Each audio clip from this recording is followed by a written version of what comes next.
This is Stick, and like everyone, Stick tells about 200 little lies a day.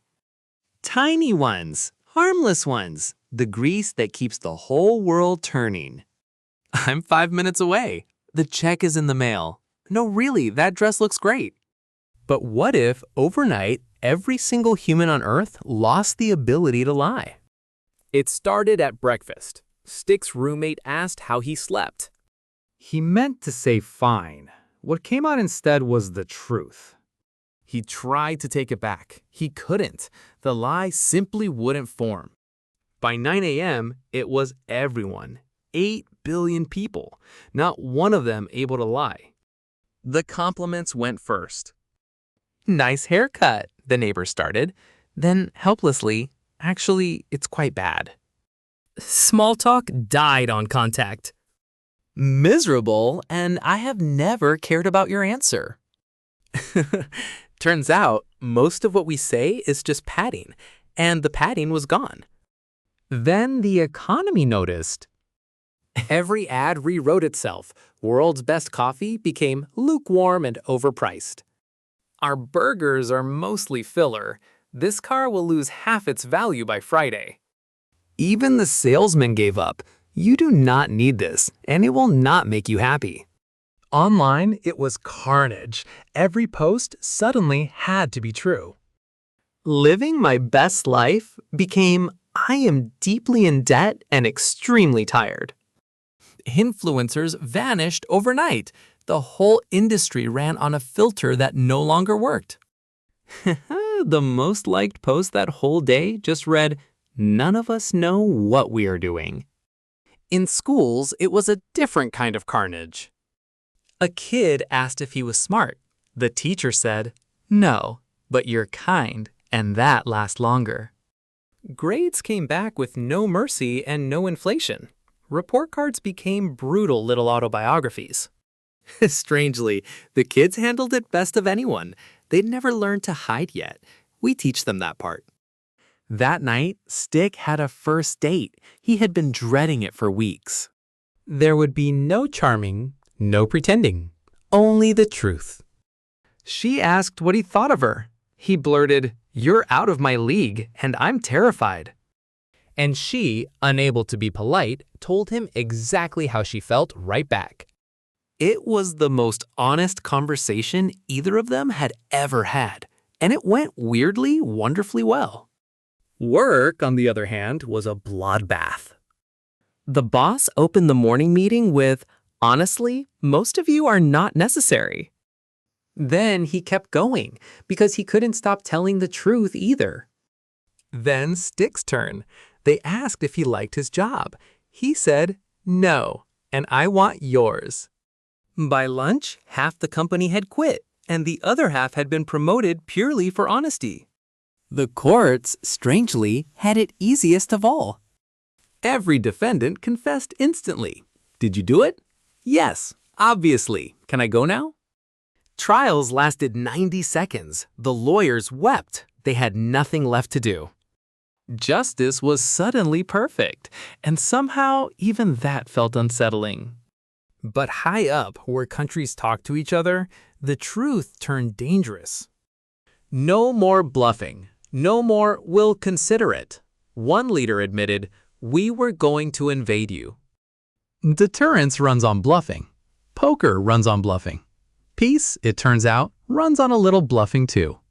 For one long afternoon, the whole world stood a single honest sentence away from war. Then someone found the loophole. You can't tell a lie, but you can stay completely silent. Quietly, other things were dying too. Things nobody had thought to worry about. Actors couldn't speak lines that weren't true. Every film on Earth ground to a halt. Novels rewrote themselves into memos. Once upon a time became, "This did not happen." No more bedtime stories. No more Santa. A child asked, and her father simply couldn't. A world without lies, it turned out, was also a world without stories, without comfort. Comedy was the first art to die. Most jokes, it turns out, are tiny lies with good timing. He tried his big bit. Take my wife. Then honestly, please, we're in counseling. Weddings got awkward fast. The vows could no longer promise forever. I'll love you, probably. Statistically, one of us leaves. The honeymoon photos looked tense. And at funerals, for the first time in human history, the eulogies were completely accurate. And now anyone could learn anything about you. All they had to do was ask. What's your password? Where's your money hidden? Who do you actually love? You couldn't lie. You could only refuse to answer, and refusing said plenty. So silence became the new lie. Everyone learned to say absolutely nothing very loudly. But the cruelest part wasn't the lies we tell other people, it was the ones we tell ourselves. I'll start tomorrow. I'm basically happy. I've got plenty of time. All of it gone. Nobody could hit snooze on their own life anymore. They had to see it, clearly. All of it. Half the world had a quiet breakdown that week. The other half had a long overdue awakening. You can lie to the whole world, but a person who can't even lie to themselves has nowhere left to stand. And then Stick got the one call that actually mattered. His oldest friend was in a hospital bed, frightened and running out of time. And his friend asked him the only question that mattered. Am I going to be okay? Stick knew the kind answer, the merciful answer, the little lie that says, yes, of course you are. But he couldn't. He could only tell the truth. And for the very first time, the truth felt like cruelty. That night, sitting alone, Stick finally understood what lies had really been for. Not the big ones, the small ones. You look great. It'll be okay. I'm fine. They were never really about deceiving anyone. They were about being kind. A perfectly honest world, it turned out, was also a perfectly brutal one. The world scrambled to adapt, and if you can't lie, you learn to weaponize the truth. People started saying true things designed only to wound. Honesty became a blade.